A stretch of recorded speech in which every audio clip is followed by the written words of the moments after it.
Por outro lado, uma parte dessa demanda está sendo suprida por áreas de estacionamento no interior das superquadras, o que está gerando também uma série de conflitos em relação aos moradores das superquadras que estão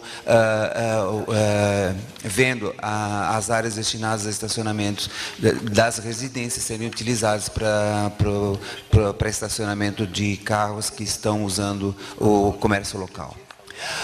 Por outro lado, também,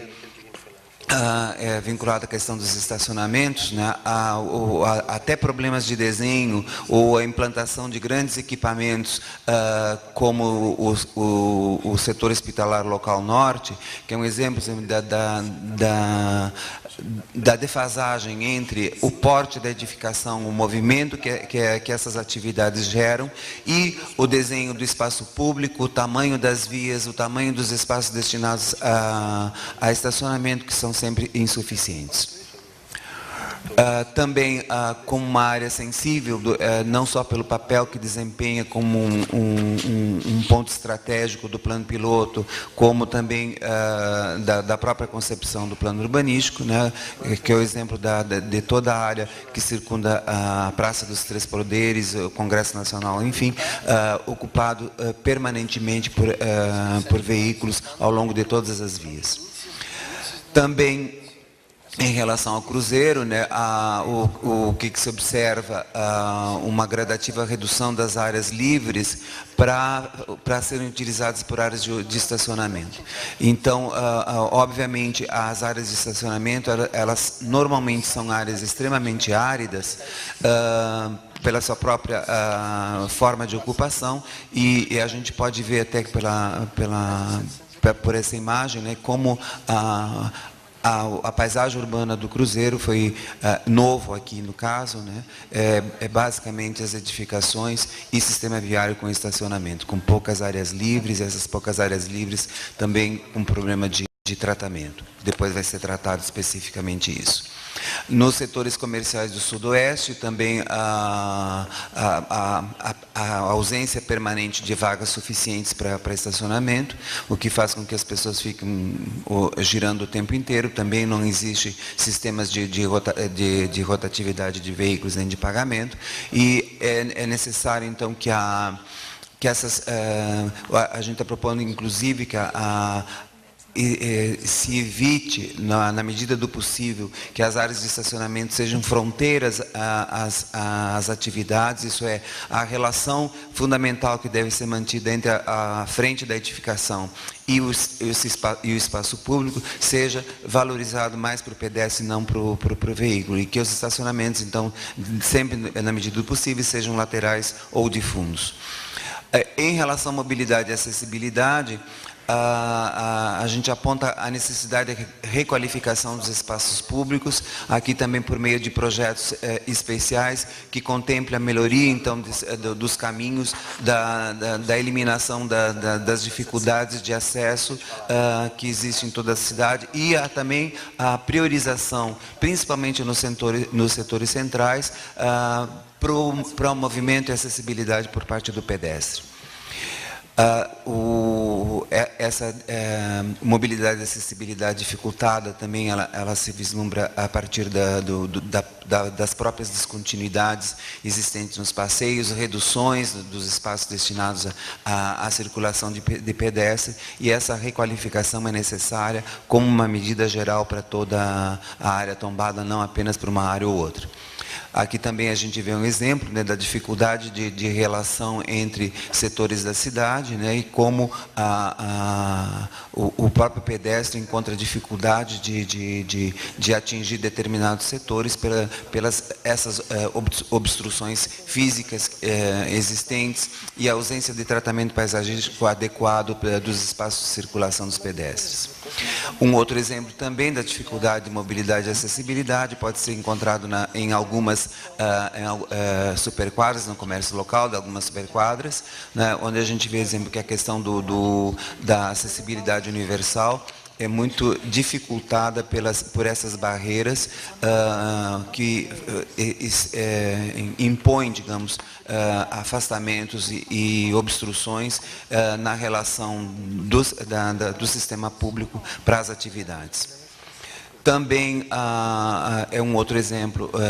parecido com o anterior, quer dizer, uma série de degraus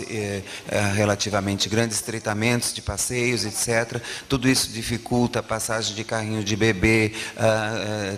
trânsito de pessoas com deficiência, etc. Ou com idade avançada.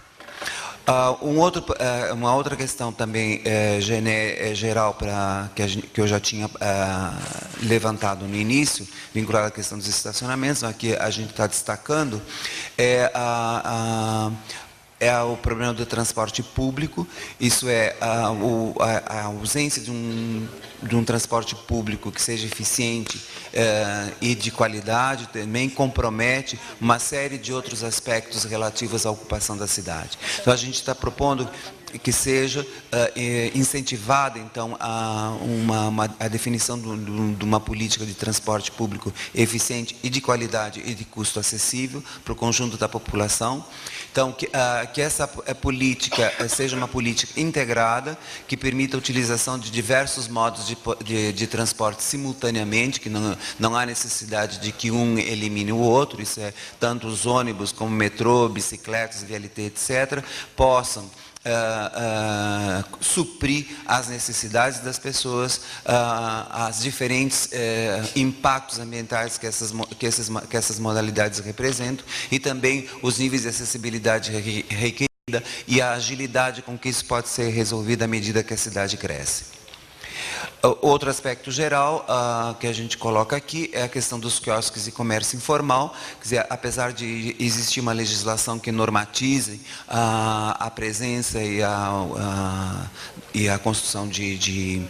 quiosques na área tombada, né, muitas vezes essa legislação não é cumprida tanto do ponto de vista da localização desses elementos, como também do dimensionamento. Em relação ao patrimônio edilício,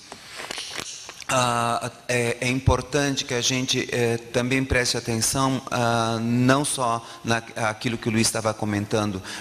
no conjunto monumental, ou no conjunto relacionado à construção de Brasília, digamos, mais do projeto do plano piloto, mas também de outros componentes importantes do plano piloto, principalmente a questão dos acampamentos pioneiros e as edificações exemplares do movimento moderno. Tá? Então, nesse sentido, então, a gente indica a necessidade de identificar quais são essas edificações ou quais são esses conjuntos urbanos importantes para a preservação e que sejam definidas claramente e às vezes, em algumas situações com uma grande urgência, das medidas de preservação e conservação necessárias. Em relação, então, ao paisagismo, o tratamento dos espaços públicos, Brasília apresenta uma grande quantidade de espaços não edificados, mas muitos desses espaços não têm o tratamento adequado e obviamente, a falta de tratamento muitas vezes induz a um mau uso ou a um não uso que também é ruim. Tá? Então, a gente propõe, então, que uma melhoria no nível do tratamento paisagístico dessas áreas públicas, que possam ser, então, utilizadas de maneira mais adequada. Também a gente aponta a necessidade de, em algumas superquadras, onde o cinturão verde proposto desde a concepção urbanística do plano piloto ao redor das superquadras ainda não foram implantados e que sejam finalmente implantadas, a exemplo de uma série de outras que, como aqui aqui na Asa Sul, alguns exemplos onde esse cinturão foi implantado e aqui um exemplo onde ainda não foi implantado. Bom, agora então algumas questões específicas, talvez algumas dessas questões já estejam sendo resolvidas, segundo eu entendi, através de outros mecanismos, mas de qualquer maneira, do ponto de vista das observações trazidas pro diagnóstico e também para o prognóstico, a gente aponta aqui de qualquer maneira, independente da solução que vai ser dada. Obviamente, um dos problemas que a gente apresenta aqui também, no setor de residências econômicas sul, a ocupação de área pública, isso é, o cercamento às vezes com cerca, às vezes com muro de passagens de pedestre ou trechos de vias. Então, a necessidade de que essa ocupação do espaço público seja controlada, sob o risco de comprometer todo o sistema de acessibilidade interno dessas áreas. A eliminação ou restrição, ou muitas vezes a eliminação pura e simples dos passeios públicos, ou a redução do tamanho desses passeios públicos, o que leva a que as pessoas, ao circular em pedaços de cidade, sejam obrigadas a transitar pelo leito da via e não pelas áreas protegidas dos passeios. Também a alteração de gabarito é um dos aspectos que a gente aponta, né, que embora existam normas e regulamentos que limitem a altura das edificações, muitas vezes esses limites não são respeitados. Em relação ao patrimônio edilício, aqui também em relação ao setor de residências econômicas sul, o que a gente está trazendo também a necessidade de resguardar alguns remanescentes da inauguração de Brasília que estão em processo de degradação. Então, tarde demais, então. Tá. Mas o que a gente está trazendo é um problema que talvez ainda possa ser resgatado para outras situações, porque, de qualquer maneira, o que a gente